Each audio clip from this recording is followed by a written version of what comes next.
Halo, perkenalkan nama saya Tri Rahmawati, NIM 857029429 kelas B, Pokjar Seputi Banyak.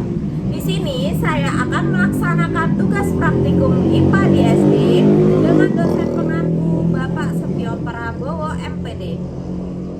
Nah, di sini saya akan mempraktikkan mengenai modul 9 KP1 Udara dan Batuan. Dalam KP1 ada dua kegiatan praktikum. Yang pertama yaitu kegiatan praktikum udara. Tujuan dari kegiatan praktikum ini adalah menjelaskan kegunaan udara. Adapun alat dan bahan yang saya gunakan yaitu 2 buah lilin, korek, 2 mangkok, dan gelas dengan ukuran yang berbeda. Kemudian ada handphone untuk stopwatch. Baik, untuk cara kerjanya, letakkan kedua lilin di atas meja. Kemudian berikan jarak antara kedua lilin. Yang ketiga, tutuplah salah satu lilin dengan gelas. Kita akan menghitung seberapa lama lilin tetap menyala dengan keadaan ditutup dengan gelas. Yang pertama, kita akan mengecek dengan gelas yang berukuran lebih besar.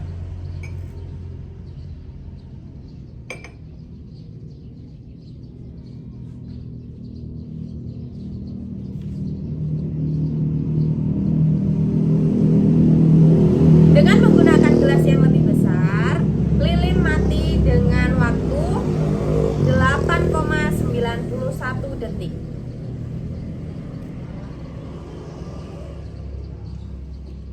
Kemudian kita akan mengecek dengan gelas yang berukuran lebih kecil.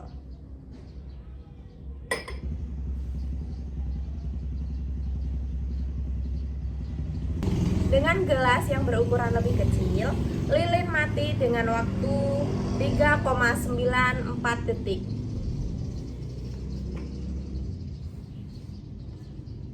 Untuk praktikum udara yang kedua, kita akan mengecek udara menekan dari tekanan tinggi ke tekanan rendah. Cara kerjanya, yang pertama letakkan lilin di atas mangkok dengan mangkok yang berbahan kaca.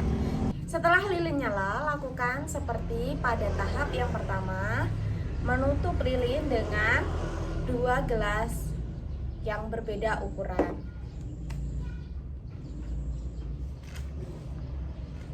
Yang pertama dengan ukuran gelas yang lebih besar.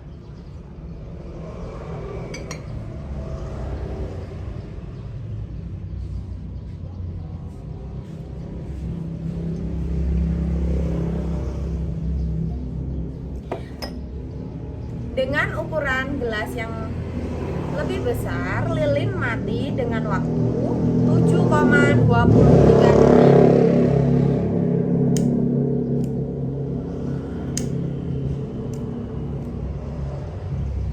Kemudian menggunakan gelas yang berukuran lebih kecil.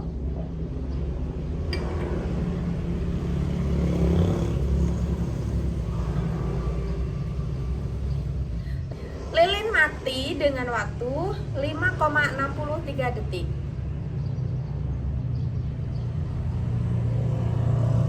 Dari kegiatan praktikum mengenai pembakaran yang memerlukan udara dapat disimpulkan bahwa pada saat kedua lilin yang dinyalakan dan salah satunya ditutup dengan gelas, maka lilin yang berada di dalam gelas tersebut mulai kelamaan akan padam karena tidak ada oksigen yang masuk pada saat pembakaran berlangsung.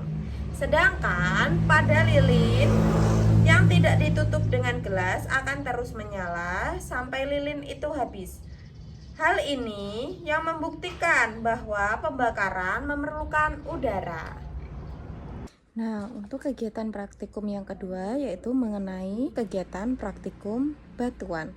Nah, tujuan kegiatan praktikum ini ialah mengklasifikasikan batuan.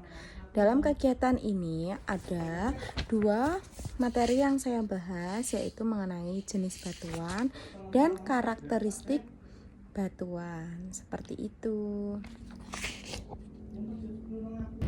Adapun alat dan bahan yang saya gunakan yaitu beberapa jenis batuan, cairan HCl menggunakan pembersih, kemudian mangkok kaca, gelas, dan sedikit air. Untuk prosedur percobaannya, kita akan mengecek jenis batunya terlebih dahulu. Yang pertama, ambillah beberapa batuan. Setelah dicuci dengan bersih, ini batu yang telah saya cuci, amati warna dan baunya. Kemudian cobalah diremas, dicungkil dengan kuku atau ditarik untuk melihat keras tidaknya batuan.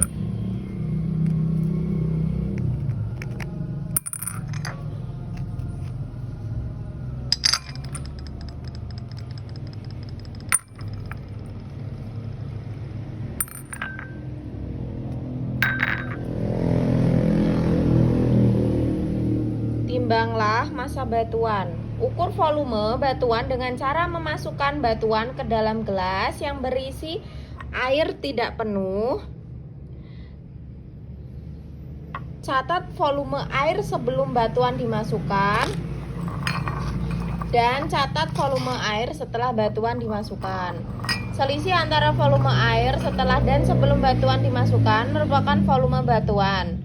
Catatlah dalam lembar pengamatan.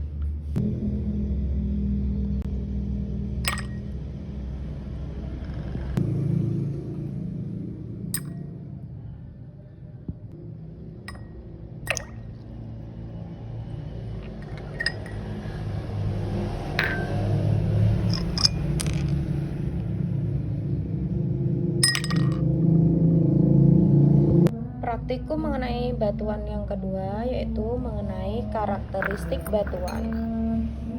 Adapun cara kerjanya, letakkan sebuah batu dalam mangkok gelas.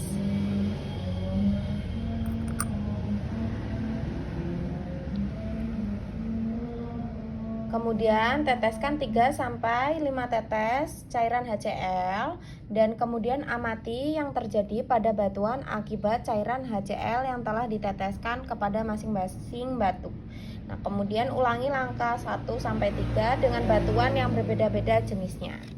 Oke, yang pertama kita akan mengecek batu pasir terlebih dahulu.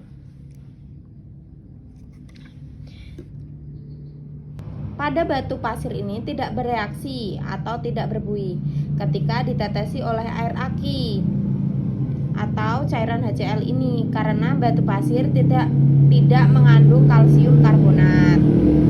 Yang kedua, batu kapur kita tetesi menggunakan cairan. Nah, pada batu kapur ini sangat bereaksi atau mengeluarkan gelembung atau berbuih ketika ditetesi air HCl karena kandungan kalsium karbonat bereaksi dengan asam kuat.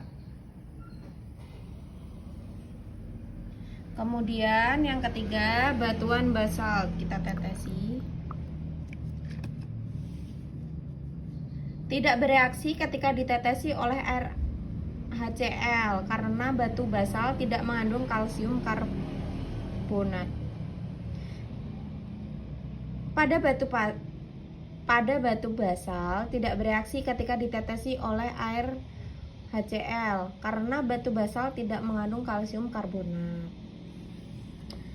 Yang ketiga, batuan silika. Batuan silika juga tidak bereaksi ketika ditetesi oleh air yang mengandung HCl karena batu silika tidak bereaksi dengan asam sulfat atau encer.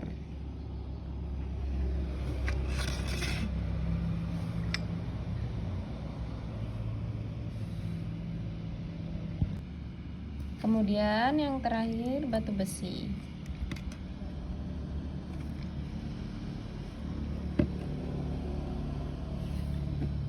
Batu besi reaksinya sangat lemah, tidak terlalu berbuih ketika ditetesi oleh air yang mengandung HCl. Namun warnanya sedikit berubah karena oksidasi besi larut sebagian.